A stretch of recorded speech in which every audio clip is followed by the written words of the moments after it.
আসসালামু আলাইকুম। আয়েশাস ডেইলি ব্লগে আপনাদের সবাইকে স্বাগতম। কেমন আছেন সবাই? আজকে নিয়ে এসেছি আপনাদের সামনে কিভাবে চিংড়ি মাছ দিয়ে কচু শাক রান্না করা যায় সেই রেসিপি। কচু শাকের উপকারিতা আমাদের সবারই জানা আছে।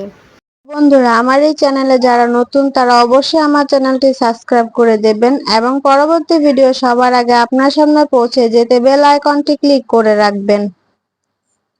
কথা না বাড়িয়ে চলুন আজকের এই রেসিপিটা শুরু করা যাক। প্রথমে আমি চুলোয় একটি কড়াই বসিয়ে দিয়েছি, তাতে দিয়ে দিলাম সামান্য পরিমাণ পানি, তাতে কিছুটা লবণ অ্যাড করে নিলাম। এখানে আমি 1 চামচ পরিমাণে লবণ অ্যাড করে নিয়েছি। আমি আমার শাক অনুযায়ী লবণটা দিয়ে দিয়েছি, আপনারা সেই পরিমাণ দিয়ে দিবেন। তারপর এখানে দিয়ে দিয়েছি আমি কচু শাকগুলো দিয়ে দেওয়ার পর আমি একটি ঢাকনা দিয়ে ঢেকে দিয়েছি। ঢাকনা দিয়ে ঢেকে দেওয়ার পর চুলার আঁচটা একটু বাড়িয়ে দিয়েছি। ফিরে এলাম কিছুক্ষণ পর। এখন আমি ঢাকনাটা একটু উঠিয়ে নেব। ঢাকনাটাকে উঠিয়ে কচু শাকগুলো একটু আমি নেড়ে নেব, তাতে কচু শাকগুলো একটু ভালো করে সিদ্ধ হয়ে যাবে। তবে দেখবেন একদম গলাবেন না, হালকা একটু আস্ত রাখবেন। হয়ে গেছে আমার কচু শাকগুলো সিদ্ধ, দেখতে পাচ্ছেন আমি কিভাবে সিদ্ধ করে নিয়েছি। আপনারা ঠিক সেম ভাবে এইটুক পরিমাণে সিদ্ধ করে নেবেন। এখন আমি কচু শাকটাকে উঠিয়ে নেব, উঠিয়ে একটি ঝুড়িতে ঢেলে নেব, তাতে কচু শাকের অবশিষ্ট থাকা যে পানিটা সেটা পড়ে যাবে এবং কচু শাকটা একটু শুকনো ভাব চলে আসবে। আমি ঢেলে নিয়েছি কচু শাকটা, এখন আমি একটু সাইডে রেখে দেব এই কচু শাকটা, তাতে এর পানিটা পড়ে যাবে। তারপরে চুলোয় একটি কড়াই বসিয়ে দেব। একটি কড়াই বসিয়ে দিলাম, তারপর দিয়ে দিলাম এখানে পরিমাণ মতো পানি। তারপর এখানে দিয়ে দেব আমি পেঁয়াজ, রসুন ও মরিচ কুচি। তারপর এইটিকে খুব ভালো করে ভেজে নেব। পেঁয়াজ, মরিচ ও রসুনটাকে একটু ভালো করে ভেজে নেব। অবশ্যই এখানে কিন্তু রসুন দেওয়ার চেষ্টা করবেন, রসুন ছাড়া কচু শাক একদম মজা লাগে না। তো আপনারা চাইলে এখানে শুকনা মরিচ অ্যাড করতে পারেন, বাট আমি শুকনা মরিচ অ্যাড করি নাই। পেঁয়াজ গুলো ভাজা হয়ে গেলে এখানে আমি কিছুটা পানি অ্যাড করে নেব। দিয়ে দিলাম সামান্য পরিমাণ পানি। এখন আমি একটু নেড়ে নেব।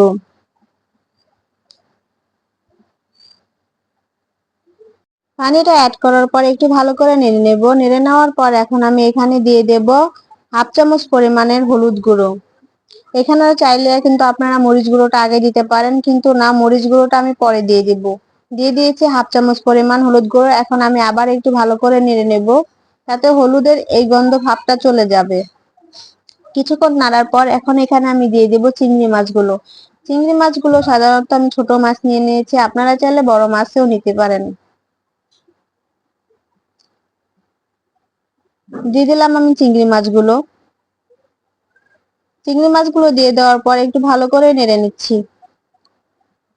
কিছুক্ষণ নাড়ার পর চিংড়ি মাছের কালারটা একটু চেঞ্জ হয়ে যাবে।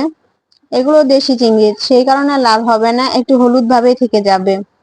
কিছুক্ষণ নাড়ার পর এখানে আমি আবার কিছুটা শুকনো মরিচের ফাঁকি অ্যাড করে নেব, কারণ তা না হলে একটু ঝাল হবে না।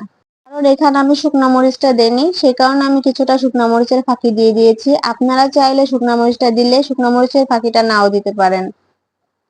দেখতেই পাচ্ছেন কিছুক্ষণ নাড়ার পর এই মশলাটা একদম খুব ভালো করে কষানো হয়ে গেছে এবং চিংড়ি মাছটি খুব ভালো করে ভাজা হয়ে গেছে।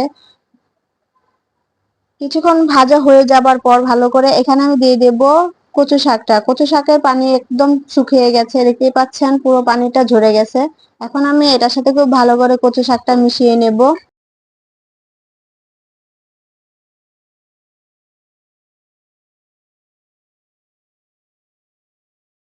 বন্ধুরা, আজকের এই রেসিপিটি আপনাদের কেমন লেগেছে অবশ্যই কমেন্ট বক্সে জানাবেন। আপনাদের একটি কমেন্ট, একটি লাইক, একটি শেয়ার আমার পরবর্তী ভিডিও বানাতে খুবই উৎসাহিত ও আগ্রহী করে। হয়ে গেছে আমার কচু শাকটা রান্না করা, এখন আমি উঠিয়ে নেব। তারপরে একটি বাসনে পরিবেশন করে নেব।